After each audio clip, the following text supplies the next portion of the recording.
Good morning. Welcome to our WT Grant Foundation Writing Fellows webinar. My name is Leah Doan. I am a professor at Arizona State University in the Department of Psychology, and broadly I study adolescents and particularly marginalized adolescents and their daily experiences. I want to introduce to you today two of our writing fellows, and we're going to spend some time talking about our section of the series. And so we are really thinking about understanding multidisciplinary stories from social scientists who really work to highlight our understandings of Blackness, Indigeneity, and racialization that are actively at work in the social sciences.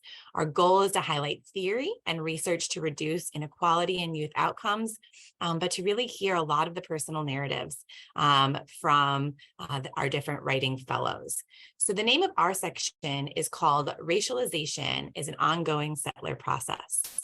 Before we get started today, I'd like to take a few moments to introduce our two writing fellows because it's been amazing to work with them over the last year and a half. And I'm excited to introduce and have them share their work with you today. So our first is Dr. Gulin Samari, who is a public health demographer and assistant professor at Columbia University Millman School of Public Health. She is also faculty in the program on forced migration and health and the program on global health justice and governance. She's also the co-director and co-founder of Mentoring of Students and Igniting Community, which is a faculty to student mentorship group for students of color and first-generation public health graduate students.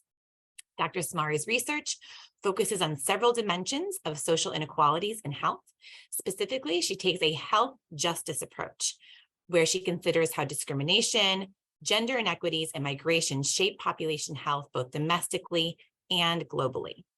Her recent work includes extending measures of structural racism and sociopolitical environments to include immigrants and other religious minorities, like her recent measure of structural xenophobia based on state-level immigration policy. She has received several honors for her early career contributions to research and health equity and institutional awards, including the Dean's Excellence and Faculty Leadership Award, Junior Faculty Award for contributions to the diversity goals of the university. She is also an associate editor for health equity and a team member of the Council on Foreign Relations, and her research is funded by the William T. Grant Foundation, NIH, as well as the Society for Family Planning. I'm also very pleased to introduce all of you to Dr. Dinora Sanchez-Loza. Dr. Sanchez-Loza is an assistant professor in the Department of Teaching and Learning in the College of Education and Human Ecology at the Ohio State University. Her work focuses on educational inequality and specifically on the way that race and class differentially impact youth political development. Her research agenda has three broad areas of focus. The first is theories of settler colonialism and its resultant structuring of race, gender, and political economic relations. Second, she examines democracy and its limits within a racialized and colonial public sphere. And third, she looks at the teaching and learning of politics and civic engagement.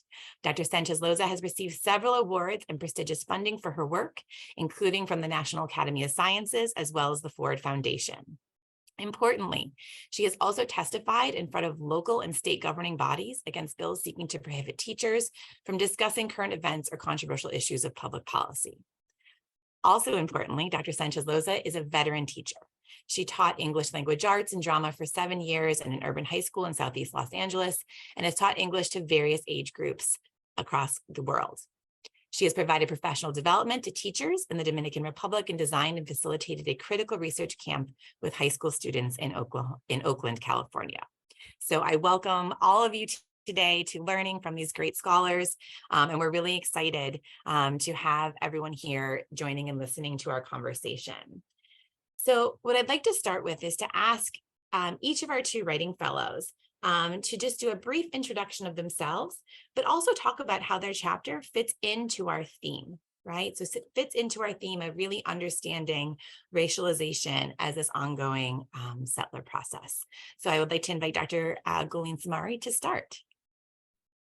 Thank you, Leah. It's a pleasure to be with everybody here today. As Leah mentioned, I'm Goleen Samari. I'm a population health demographer and faculty in the Mailman School of Public Health at Columbia University. I'm also the daughter of Iranian immigrants. I was raised in Texas. My research draws on those different dimensions of my identity and really focuses on social inequalities in health, particularly the experiences of immigrants, of gender-based inequities and how they drive health disparities, and racism and reproductive and population health.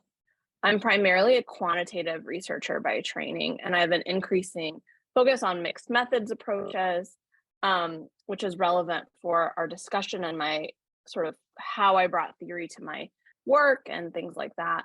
I've had the privilege of building on the work of structural racism and health scholars, and I'm the first to really conceptualize the relationship between anti-Muslim racism and Islamophobia and health. And so my lens on racialization as an ongoing settler colonial process is really the racialization of religious minorities and particularly Muslim groups in the Western world.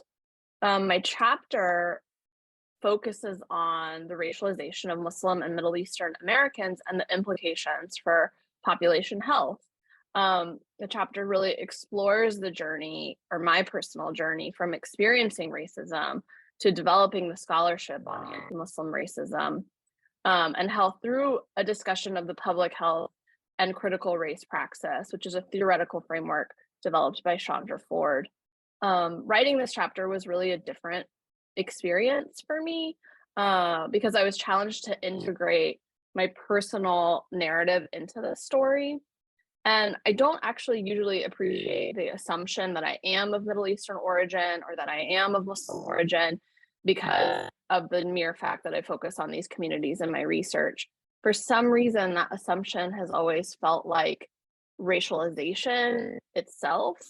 And it feels like some form of dismissing the merit of my scholarship by linking it to my identity.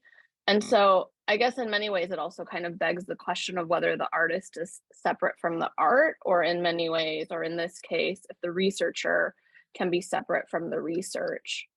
However, for this chapter, I really challenged myself to leverage storytelling and by extension, my own story to explain the evolution of this area of work. I really felt like I should first tell my own story in order to ground myself in a narrative that I and only I would really deeply understand. And with that, I want to read an excerpt from my chapter to really sort of demonstrate how I've grounded this in my personal story. So my chapter begins with, when I was 16 years old, a Texas police officer pulled me over and told me, "It's people like you that are ruining this country. Go back to your country." People who speed, I thought. People who are late for figure skating practice? I wasn't sure what he meant. What country was I supposed to go to? I was born and raised in Austin, Texas. Then it dawned on me. It was a month after 9/11, and he meant Muslims. The experience was foundational to my identity formation in adolescence and young adulthood. Islamophobia and anti-Muslim racism is so widespread that Muslims' youth's positive identity formation is directly tied to how much Islamophobia they have experienced. In the 20 years that have followed the September 11th attacks, countless Muslims and Middle Eastern Americans who are assumed to be Muslim have been repeatedly exposed to hate, discrimination, and violence in the United States and around the world. In recent years, hate speech and crimes against Muslim Americans tripled after the San Bernardino and Paris attacks. Muslims of all ages have been subject to violence, harassed on college campuses, they have lost jobs, mosques have been vandalized, Muslim charities have had their assets frozen, and racial profiling has occurred at airports and on the streets.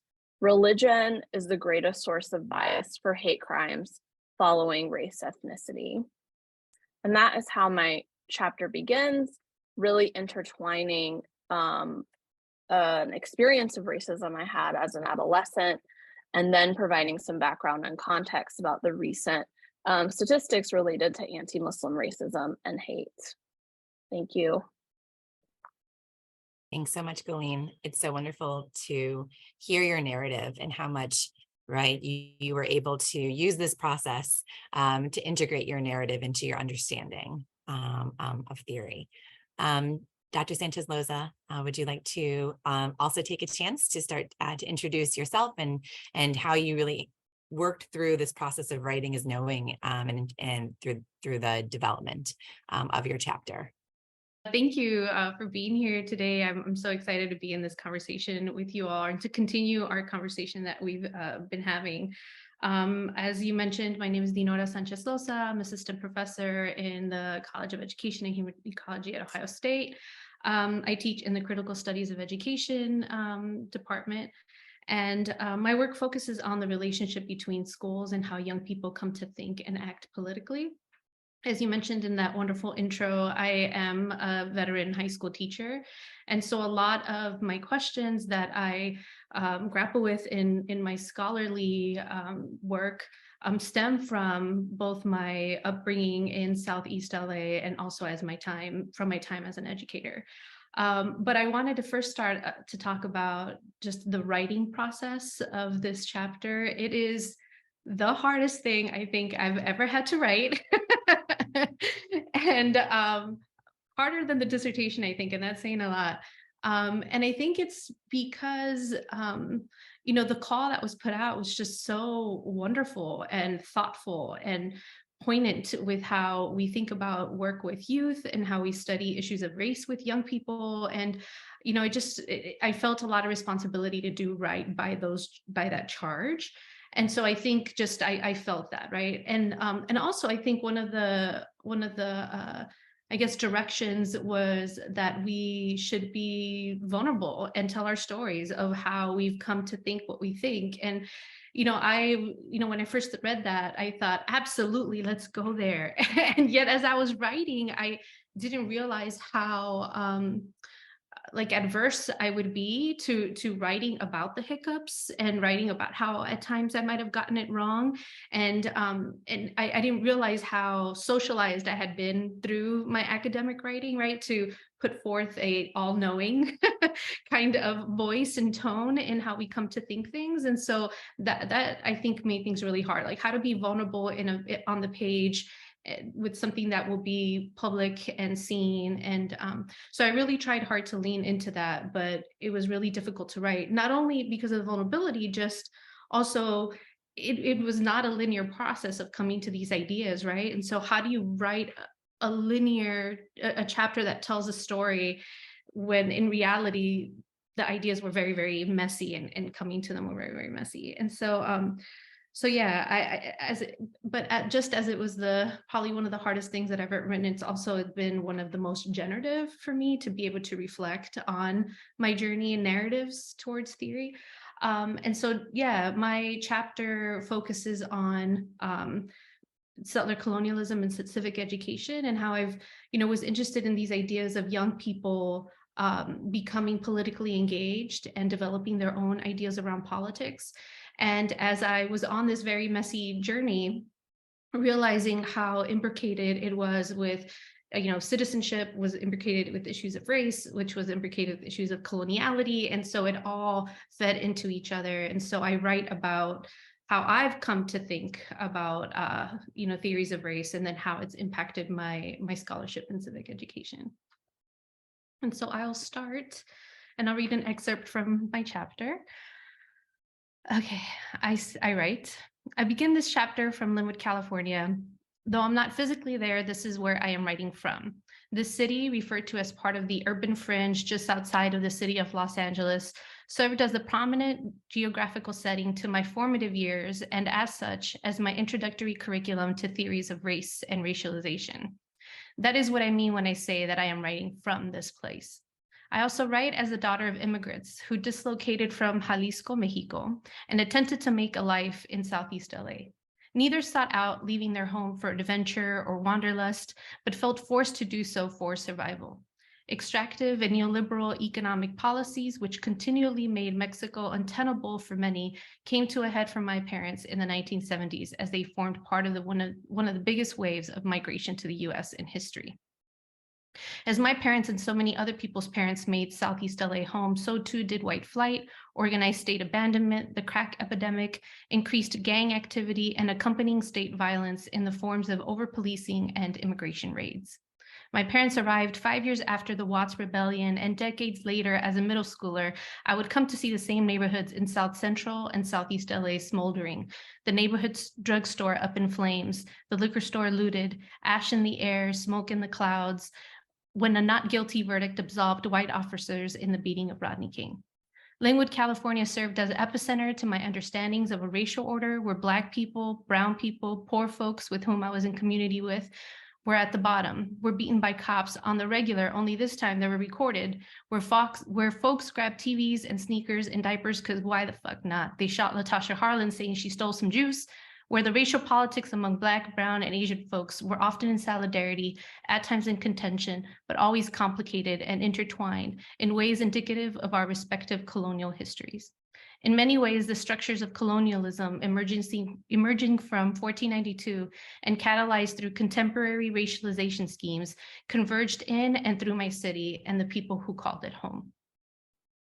While the theories that gave language to our conditions were not yet familiar to me, I grew up with stories of cops knocking down our doors and ransacking our houses looking for loved ones because they missed check-ins with the probation officers, of hiding in refrigerators at the factory when La Migra decided to show up at our jobs, of being denied welfare assistance because we made $501 a month and the cutoff was $500. These stories served as curriculum, teaching me through personal, familial, and extended community experiences how the state was not an abstract concept, but a very real material force that structured our everyday lives.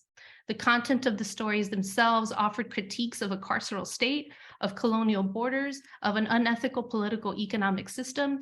It is why critical social theories, ideas that critique the exploitative nature of capitalism, colonialism, white supremacy, heteropatriarchy, were so legible to me when they came into my life later in scholarly work.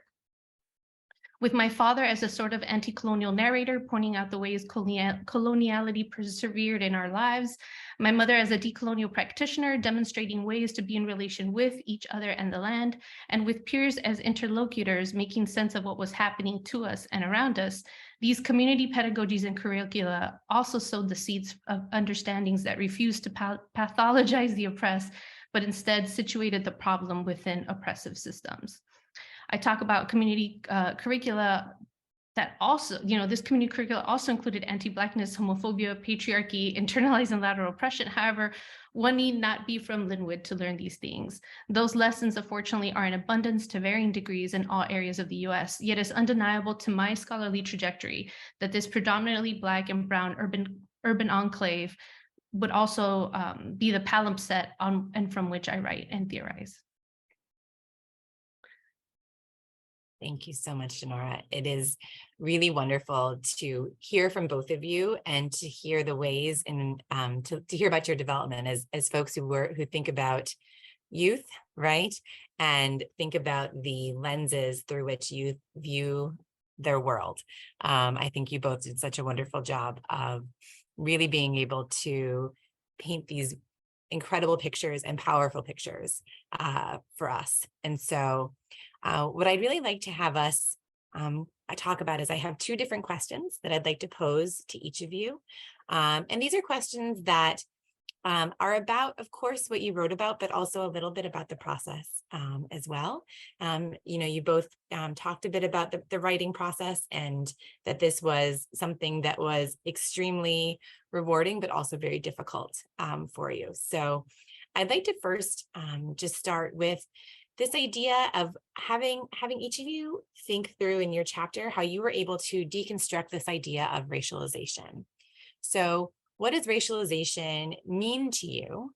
How do you conceptualize racialization in your work? So one way that we've described in the call when we've talked about racialization is really this idea of the process through which racial meaning is discarded in the creation of things like categories or analysis, which, is a quantitative someone who uses quantitative analyses, as, Dr. Samari just talked about, is something that can happen.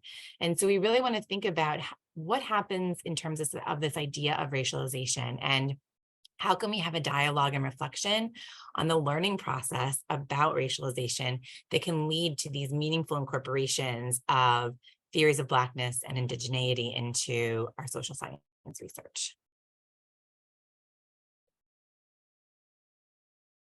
Dr. Sanchez-Losa, would you like to go first? Sure. And as I'm thinking about the answer to this question, I'm wondering if it might be okay to start reading from my excerpt and then process Sure. after. Well, that'd be lovely. I'd be lovely. Yeah. Yeah. Okay. Thank you. Just because this is the specific section that I decided to pull out talks about that. So I'll begin. So I started my systemic inquiry into the relationship between school and how youth come to think and act politically. I read critical social theory in and outside of education alongside civic education literature. And while I will have to relay, I mentioned it's a process as if it were linear, it was definitely not that way, right? Um, I began reading civic ed literature, or more broadly, scholarship that focused on the political development of youth.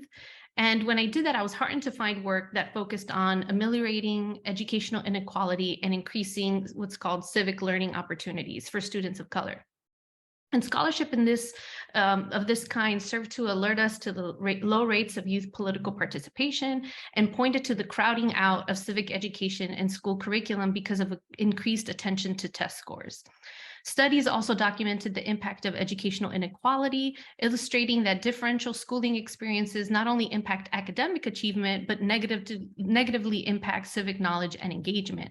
These are termed civic opportunity gaps in the literature, and these studies expose the absence of democratic and civic learning opportunities in under-resourced schools, and conversely show more rigorous and academic school cultures and exposure to democratic learning environments in the higher resource schools, resulting in higher rates of youth political participation overall.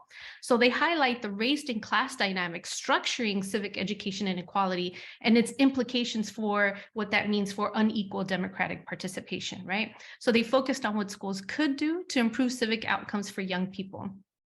But, and so in a way, they, by equalizing the schooling inputs, we would democratize the political output, so to speak, right? And so my research questions developed at the time reflecting of this type of engagement, right? So for example, I conducted one study with Latinx youth that explored their conceptions of politics, where I found that they articulated themselves as not participating politically, but then in my conversations with them, relayed many salient moments and experiences where they were very much politically active. And so in that paper, I argued that schools failed to connect political work and the knowledge of these young people, and recommended that schools do more to take up to make civic education relevant for them, right? While at this time, I thought I was engaging in racial analyses of civic education of Latinx youth by focusing on racialized population, even as I was explicit in naming racism as the root of their and our unequal social conditions. It was not until reading Charles Mills' The Racial Contract and indigenous theorists like Sandy Grande that I began to understand the very nature of citizenship and democracy as a white supremacist and colonial construct. For example, Charles Mills makes an important clarification that the social contract undergirding liberal democracy is a racial contract where white supremacy functions as a political system that structures our norms and differential distribution of material wealth and opportunities, benefits and burdens, a differential distribution of our rights and duties. That helped me to develop a political theory of race. And Sandy Grande's theorizing was also crucial to my thinking, given her analysis in Red Pedagogy, which offered to me ideas of democracy as an imposition, of inclusion into citizenship as assimilatory, and undoing of tribalism, of making land property, and the eradication of indigenous sovereignty. So engaging with those scholars and with Eileen Morton Robinson's work, I grappled with the idea of sovereignty as a white possession, where the white subject is the sole possessor of an arbiter of rights. In The White Possessive, she discusses the possessive logics of white sovereignty that motivate land appropriation and rationalizes a racial hierarchy where white people are deemed arbiters of rights, this provided important insight into the relationship between whiteness and citizenship and between ownership and land. So these ideas, the social contract as a racialized scheme, citizenship as assimilatory and an imposition, whiteness as the sole proprietor of sovereignty, worked in concert to begin to undo my own liberal democratic and ultimately colonial conceptions of citizenship and politics, and which helped suture for me the idea that race was not solely a social condition, but a political one. So for me, in tandem, critical theories of race and settler colonial studies helped me to understand the interconnected nature of US politics and racialization as functionally being one and the same, and then troubled for me the very aims and practices of civic education occurring in schools and the political ideologies it promotes. That's wonderful. Thank you. And to hear your narrative, right, and to hear the way that you explained it in your chapter, I want to make sure that we can have you follow up on that if you have thoughts in terms of explaining kind of how you were able to write so seamlessly about this process and about your conceptualization over time. Yeah, it was. It's not seamless, right? And I think that that's what's been difficult, right? Is that how do these ideas that were so powerful for me become my own? And I think that that's what's been difficult. What's my theory of race? It's their theory of race that I'm just bringing together, right? And I think that that's I think I don't want to pathologize that in the writing process, right? I want to frame it as an act of humility, right? That I respect the scholars and thinkers that have come before me and that have been able to really change my, done such really powerful heavy lifting theoretically. And so yeah, I very much, defer, and I don't want to pathologize that. I want to frame it as being really respectful of their work, right?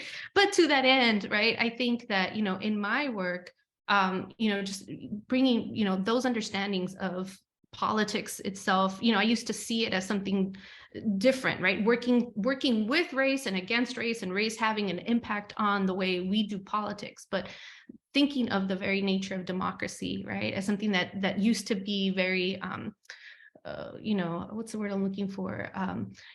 Just a good, right, in and of itself, without being troubled. I think was very powerful for me to undo that. And so the impact that it had on my work, right, is that I could no longer look at, well, how do we research civic education? How do we get more of it? How do we make it more culturally relevant? How do we make young people participate more? If the very nature of what they're participating in can be problematic, then what does that mean to research it, right? What questions do we ask? And so right around this time, and I talk about this in the chapter in the next section, but I changed my gaze from looking at Black and brown youth to looking at predominantly white schools and white youth, right? And so, because for me, if democracy and politics is a colonial project, right? And in the education literature writ large, but specifically in civic education, looks at the schools that are doing it right as these idealized spaces, right? Where young people get really great civic education, and then which leads to really great civic outcomes. Let's unpack, right? If we think that if the larger sphere is a colonial one, let's unpack those and the processes that lead to this really high participatory rate, right? What are they participating in, really? And how do we, formulate better questions, or not better questions, but just different questions to get at, the larger colonial project. And so I focused on these predominantly white schools and the kind of political ideologies that were taught and learned in these spaces, to get at how this is reproduced, right? How is race / politics reproduced? Of course. And are these the idealized processes, right? Or do we actually need to deconstruct the idealized processes to understand what needs to actually change, and for whom, right? For whom those processes need to change. Right. For. Wonderful. Well, thank you. Dr. Samari, I'd love to hear from you as well. I think I love to hear the dialogue also between your chapters. It's fascinating to hear both your unique processes, but also what you have in common. Yeah, thank you so much. I wholeheartedly agree with Dr. Sanchez-Loza and her sort of grappling with how do you pay respect and homage to the researchers and theorists in these spaces. And there's a long history of research in the racism and health nexus, and structural racism and health. And there's been a recent influx of people into that space with a lot of renewed attention to anti-racist efforts.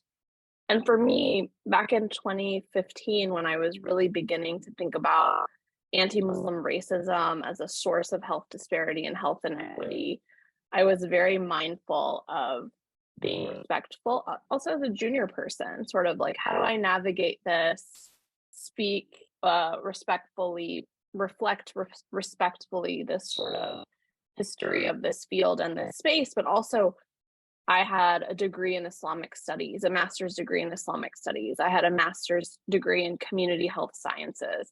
I had a doctorate in public health and demography. And so I had an opportunity to bring sort of theories of racialization from different disciplines to this like long-standing area of health research that was getting increasing attention and has continued to get increasing attention. And so I'm really thought critically at the time and continue to do so about, what can I pull from other fields and disciplines that can extend and respect this space of racialization. And I think similar to Dr. Sanchez Loza, I want to read a piece from my chapter that really sort of illustrates how I conceptualize racialization in this work, how I deconstruct it, how I explain how it applies to Muslim youth, Middle Eastern communities,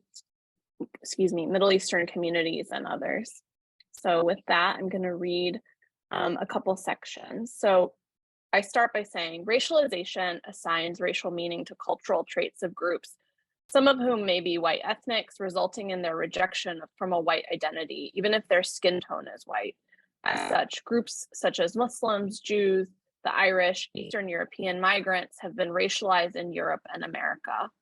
Racialization of religious minorities in the United States makes them subject to racism and xenophobia similar to other racial minority groups.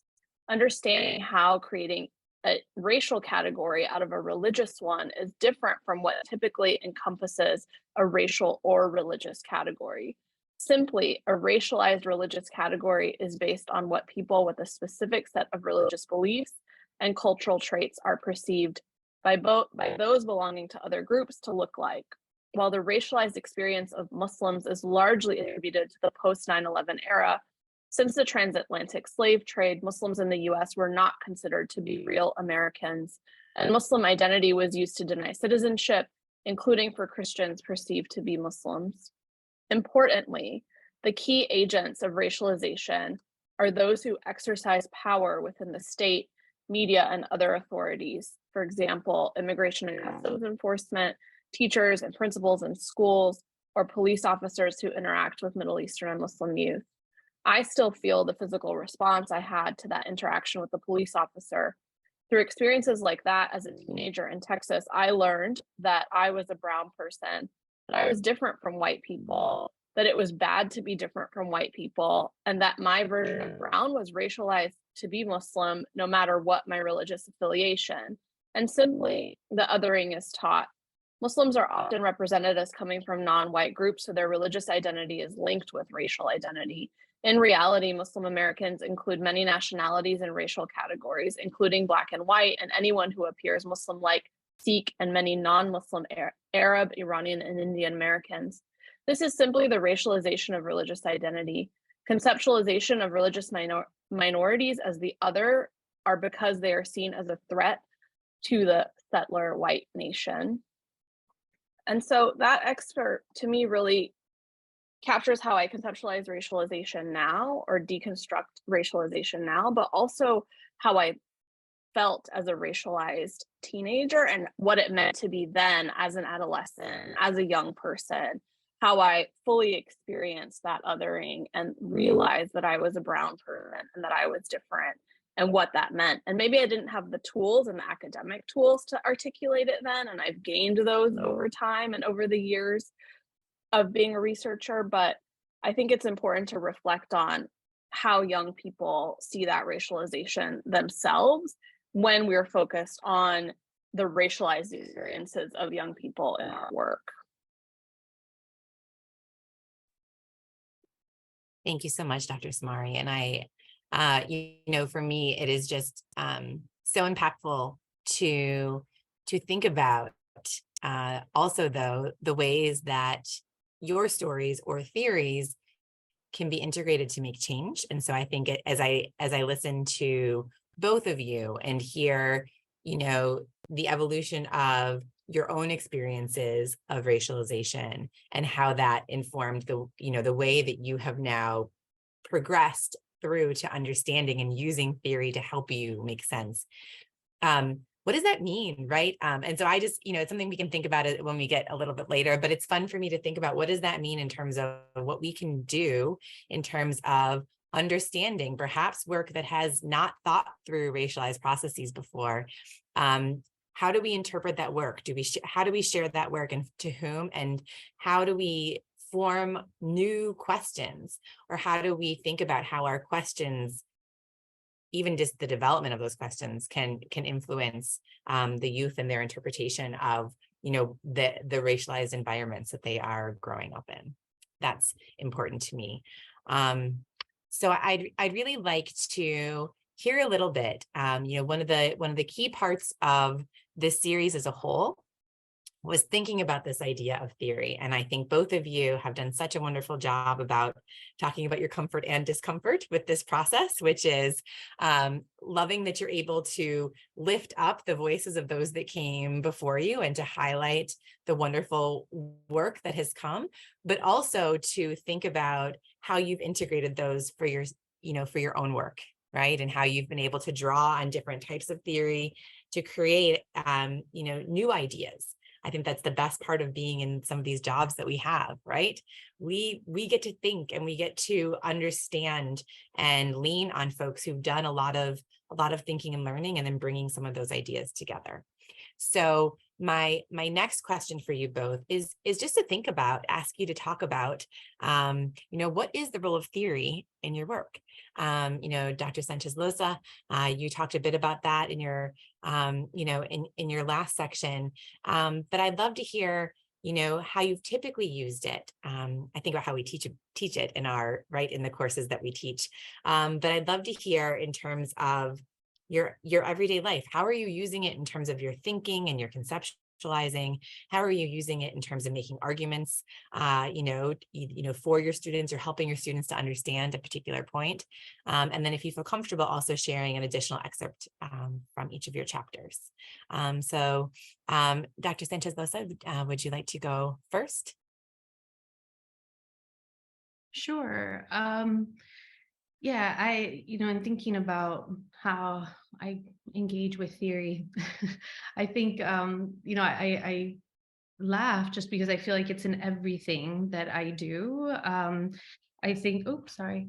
I think that, theories in everything that I do. As I was writing the chapter again and seeing, reflecting on myself as a young person, it was present, right? Even when it wasn't there. And one thing that I left off from that excerpt was that I thought it was very important to start from my hometown, right? To start from, my formative years, because my dad and my aunt and my cousins and my neighbors, they were theorists, right? Like, they are our way of, to me, theory is, an explanatory framework, right? How we come to make sense of our world, our lived conditions. And so why things happen as they do, and how we explain that to me is theory. And so, it was important for me to start there because I don't think we often cite those, right? We'll start the beginnings of like our graduate training and whatever,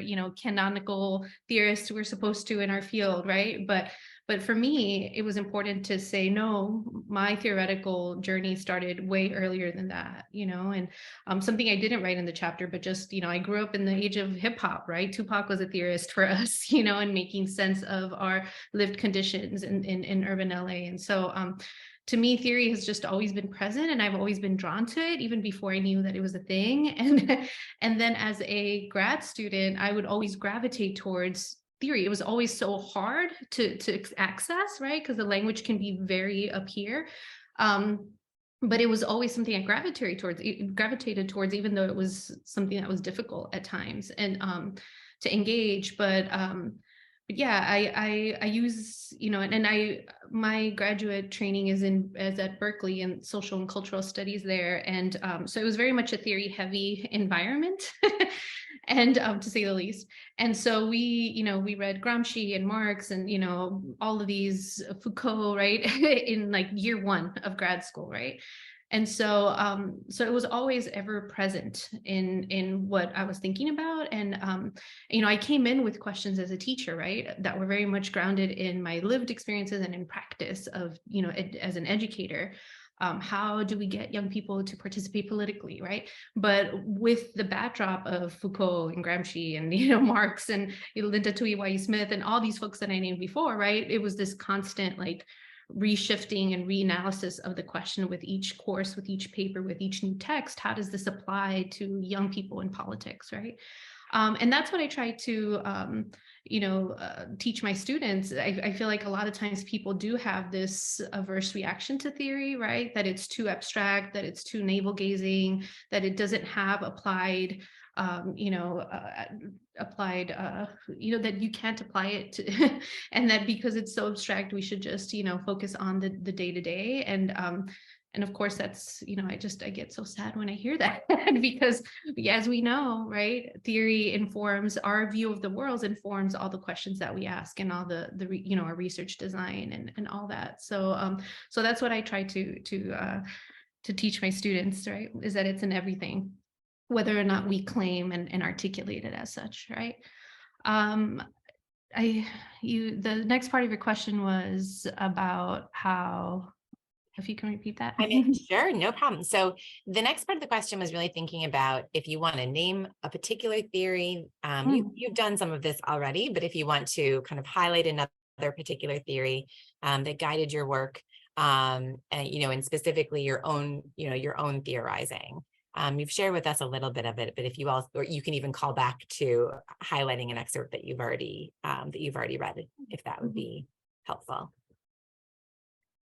Yeah, I mean, I think I did some of this earlier and talking about whiteness as property. I'm trying to see what would be an additional section that I can make. Well, I don't want to, I'm laughing because I also talk about other people's work in this paragraph, but I'll come around. So I write, it's because of this framing that so I begin the section with W.B. Du Bois, right? And so I say that I begin with, and the quote is, whiteness is the ownership of everything everywhere, right? And so it says it's because of this framing, because it succinctly captures the relationship between settlers and property, the relationship between race, power, and ownership, and specifically the way that whiteness is produced within settler societies. Race scholars have discussed this relationship between race and property via various mechanisms. Roediger builds on Du Bois through his materialization of the wages of whiteness. Harris talks about whiteness as property and its codification in US law. Lipschitz argues the existence of a possessive investment in whiteness. And as critical race theorists make clear, whiteness is not a real, authentic, biological, or cultural identity. Rather, it is a phenotypically secured and culturally produced enactment of racial dominance. And here I'm quoting Becky Alexander. And, as Zeus Leonardo adds, it's not equivalent necessary with white people, but rather function at a set of ideals and practices that produce and maintain white power. In this way, the dynamic between race property imbricates a political relationship, given that in Lockean terms, liberal democracy sees its inception through regimes and structures of property and individual rights. And as Eileen Morton Robinson writes, white possession is a discursive predisposition, servicing the conditions, practices, implications, and racialized discourses that are embedded within and central to white first patriarchal nation states. In this way, settler colonialism through white possession is central to nation state and to the conceptualizations of citizenship and politics. And I saw civic education literature as giving very little space to these larger racist and colonial structures that shape political landscape, right? Again, it was always, at least in the way I read it, as a public good, right? How do we do more of it? How do we increase participation? And so, my grappling with these theorists really, provided that intervention, right? That inclusion, even, for youth of color, is inclusion into a civic sphere that is then socializing them to take up these ideas. And this is where I come in, right? to bridge these together, right? That in civic education, right, we need to pause, right, and unpack what we're asking schools to do better, even when with the intention of democratizing civic learning opportunities. If we are seeing this, if we frame it within civic education not as an inherent good, right, but something that's always been in tension with coloniality and white supremacy, then what does it mean for us to increase educational inputs towards having young people take up positionalities that are ultimately oppressive, right? And so, I call for a rethinking of what civic education can be, right? And so, what would it mean to then have a political education that is not to take up these racialized hierarchical positions, right? And that's a question that I still linger with, right? What does that look like? And then in this sphere and in this landscape of anti-CRT and anti-everything and critical in education, we have a long road ahead of us. Thank you. And, as you were speaking, it also, to me, really highlights your theory and the way that you, as a theorist, have brought these ideas into civic education, and the way that even you are explaining and integrating, right, is really just fantastic. But also the way you talk about it is helping to think about how you can model that behavior for young people, right? And what does it mean to be critical? Part of being a theorist is being critical and analyzing, and how can you build that into the education to help youth take their lived experiences, right, and integrate that with, what are so they can be critical, right, of the systems and structures that they exist in, but And might benefit from. yes. Right? Yes, Yeah. 100%. Right. And this is not just for the, marginalized youth. This is for, who are these white youth, and what can they learn about where they have benefit, and what does that mean, right, for them within particular, peer groups and structures within which they exist. So I love listening to you think about it, and I love thinking about how you've really drawn those bridges and are thinking about how to change, right, civic education. So that's wonderful. Dr. Samari, would you like to similarly reflect? Yeah, sure. I'm actually kind of having an aha moment as I sit here, because I'm thinking, do I think of myself as a theorist? Like, am I a theorist? So I don't know. Maybe I'll circle back to that. But my relationship with theory is really interesting overall. I would say I always shy away from it, similar to Dr. Sanchez Loz's students. Perhaps I'm like, oh, I don't know. It's sort of this abstract way of explaining these rational processes. It's an explanatory tool, but in my field, and as a quantitative researcher primarily in my field, it's really thought of in public health as, boxes and arrows. So like a box with an arrow that leads to another box, and that's sort of supposed to explain health phenomenon, or why people engage in certain health behaviors, or the world around us. And it's really a sort of reductionist approach in a lot of ways. And I have this other piece of my background, which is like really grounded in the humanities. And in Islamic studies, for example, that's where I got a lot of my theoretical training, sort of in the more sociology of religion space, or like Durkheim and Faber and Marx and others. And so it's interesting to try to bring some of that to the public health sort of boxes and arrows world, for lack of a better way to phrase that. And you can see some of this sort of emerge in my chapter in the way that I sort of talk about theory and my development, sort of this conceptual framing and this theoretical approach for why anti-Muslim racism, Islamophobia would be related to health, and what mechanisms are linking youth experiences and population experiences of anti-Muslim racism and Islamophobia to health at multiple levels. And when I think about that and the contributions I've made there, it is a theoretical development, and it's sort of dawning on me in this conversation, just the fact that I have conceptualized those relationships, situated them in this like historical context of structural racism and health in my field, while drawing on additional theoretical work like the public health and critical race praxis, which I mentioned.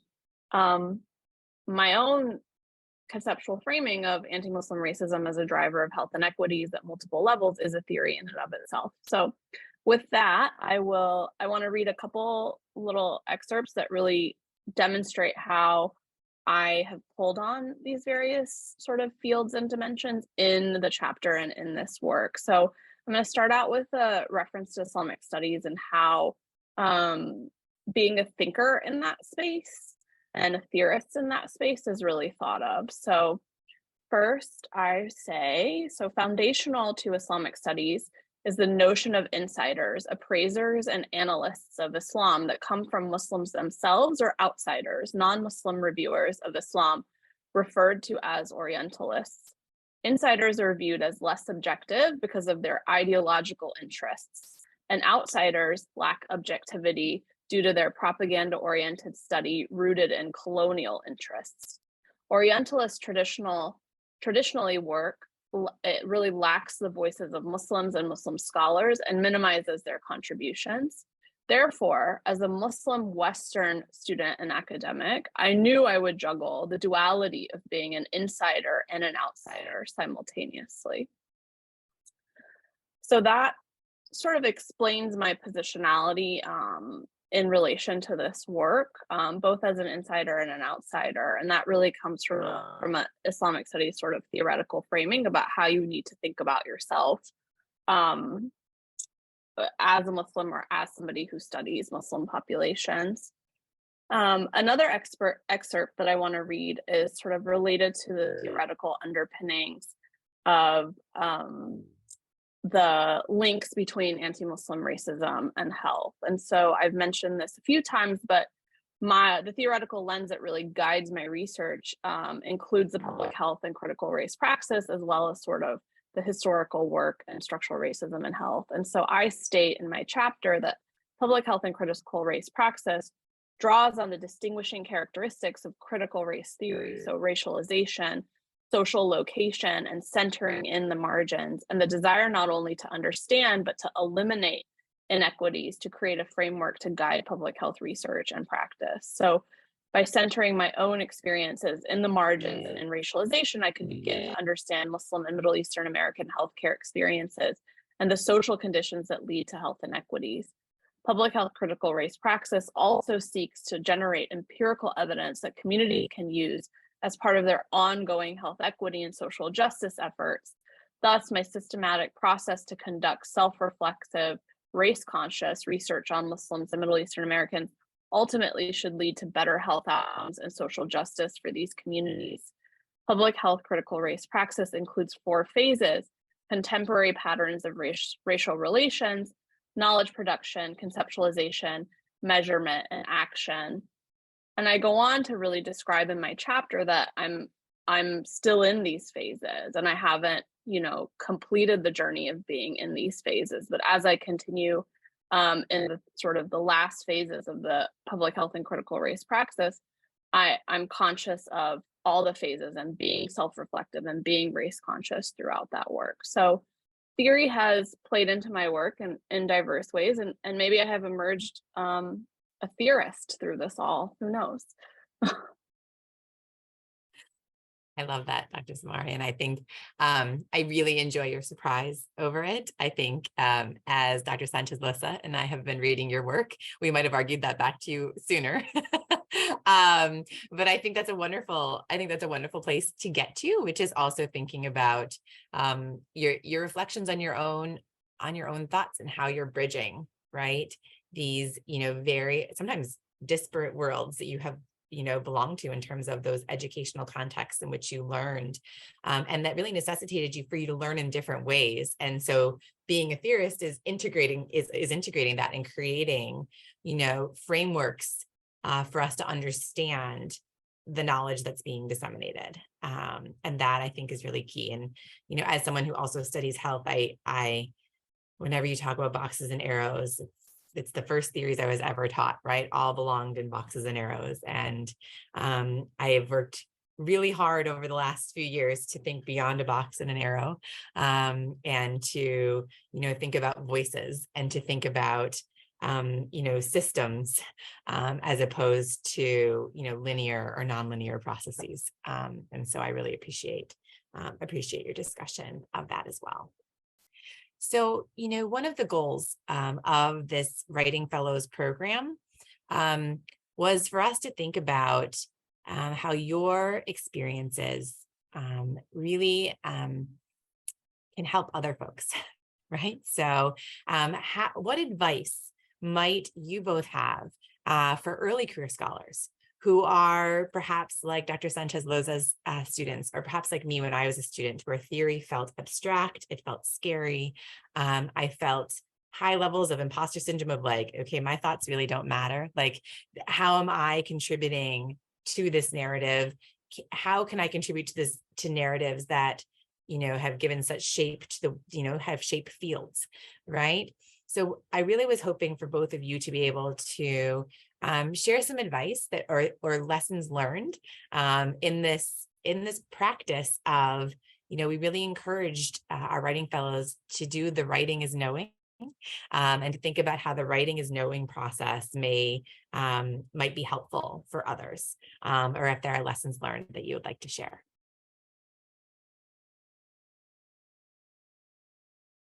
And I'm fine with whomever feels most comfortable going first. I'll go. I don't have fully formed thoughts, but I'm going to do my best. So I think this process involved a lot of vulnerability. And like I spoke to the issue a little bit early on, I really grapple with how much of my identity do I fold into my work, or do I make public as part of my work? And I think that that is one of the biggest challenges of this writing process. But also being innovative and writing about anti-Muslim racism and racism that's experienced by Middle Eastern communities and how it impacts their health has shaped my career trajectory. So taking that risk to be vulnerable and taking those ideas that people might not agree with at the time, or you might get pushback, or it might make you feel, like you're talking to out of the box for some folks, is the only way that sort of progress and change is made. So I always encourage junior scholars to really stick to those ideas and their intuition around where the change needs to happen, what innovation needs to be made, and really move towards those efforts. It's hard and there's a lot of rejection in the process, but oftentimes you're on the brink of something new, a new idea, a new theory, perhaps, a new conceptual framing, all sorts of things. And so I think vulnerability and trying to take that leap, particularly for Black, Latinx, scholars of color, it's really important to make sure that you stand by your ideas and your notions of whether it be racialization and racism or whatever you're studying, because it's going to be met with resistance at some point, and the only way progress is made is if we keep pushing forward. So not fully developed, but that's kind of my 2 cents.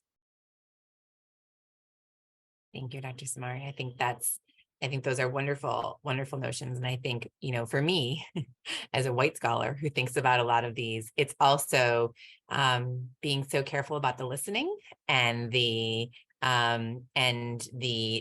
taking away of our learned assumptions that we have learned based on contexts that have given us a lot of power and privilege in the past, and really keeping our ears open and understanding, but also the advocacy side of things too, right? And so how do we, as more senior scholars, make sure that the voices are heard, especially because that's the way that we make change, right?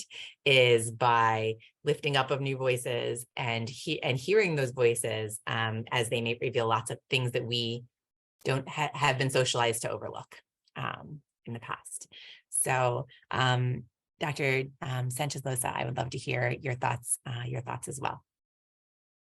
I have lots of thoughts, but I don't know if any of them will make any sense. But so, as you know, my first like instinctual response to the question about what, earlier, what we can, what advice we can give to early career folks or more junior scholars than us, was I wonder if I just need to listen to newer folks coming up, right? Because I wonder, I mean, maybe it's I'm thinking too much on just like the age and generational thing, but when you talk about the different Gen Z, like is doing all right and teaching us that, they can eschew all kinds of social norms and whatnot, right? And so part of me was thinking maybe we're already so, I described feeling this sense of vulnerability in how I was writing, and whether or not the storytelling would, wouldn't be seen as academic or theoretical or whatever, right? And so already, I was grappling with the socialization that comes from years and years and years in academia, right? And so I wonder for folks that are newer or more in the beginnings of their journey, like they might have things to teach us about, they not having gone through their process, right? About keeping their voices and their stories and their intuitions and instincts about what we should be writing about and how, right? And so that's where my thought went, was I kind of want to do some listening and see where they're going, and and kind of feel, advocate for them, and then in that process advocate for myself. The other thing that as I was reading the excerpt today too, I left some profanity in my chapter and I really grappled whether or not with including that, and again, partly because of this is going to sound very lowbrow, right? It's not going to sound very academic or theoretical. And I decided I erred on leaving it in, but not without, concerns, right, of how that may be taken up, and being a racialized person, right, like having folks see my name, what they would then assume about someone that would speak in that way, and you know what I mean. And so there was just all the double consciousness, all of that stuff was, as I was writing, it just really made even clearer to me how difficult, and even, and again, going back to the deference that I have for folks that came before me, right, like how powerful it is for for folks to have written what they did at the time that they did it, right? The 80s, which was not that long ago, but you know what I mean? And like, if we think things are hard now, it was even harder like 40 years ago. That was 40 years ago, right? And even the 60s, right? Like folks were the first to do that, right? And I think of like third world feminist scholars, right? Like just really, queer theory, like folks that were just like, we're going to say it unabashedly, unapologetically, and their bravery and their courage to not mince words, right? To be their whole selves in what Anselmo calls occupying theorizing space, right? Allowed then for other folks to be able to come in and play with theory and use conceptualizations that I think aren't just abstract, right? But really do help us understand the world. And I would argue that even though it might take, a generation, it does trickle into the popular understandings of gender, sexuality, race, and our social structures that do help us change it. So I like was mentioned, I think, young folks need to just move, go forth with what they're saying. Younger in the journey folks need to go forth with what they're saying, and because it's doing good work, right? 100%. I think being brave, right? But also finding your advocates for times when you can't feel brave, right? And so thinking about who are the people who are around you who will help you advocate for yourself, even if it's only back to yourself, in terms of thinking about that process. Yes, well, it has been wonderful to be able to hear your words today, to hear your theories and your thoughts and your ability to, construct these new bases of knowledge for folks. And it's just been a pleasure working with you both on this Writing Fellows process. And I've learned so much, and it has been so fun for me to be able to learn from you both. So I want to thank you both for being here today and for being willing to be vulnerable in the process, and for also, sharing in this smaller community that we've been able to create. So thanks. Thank you for your leadership and guidance on this and bringing us together in this conversation. It's been a pleasure working with you both and learning about you both through this process. Agreed. I concur. Thanks so much, you guys.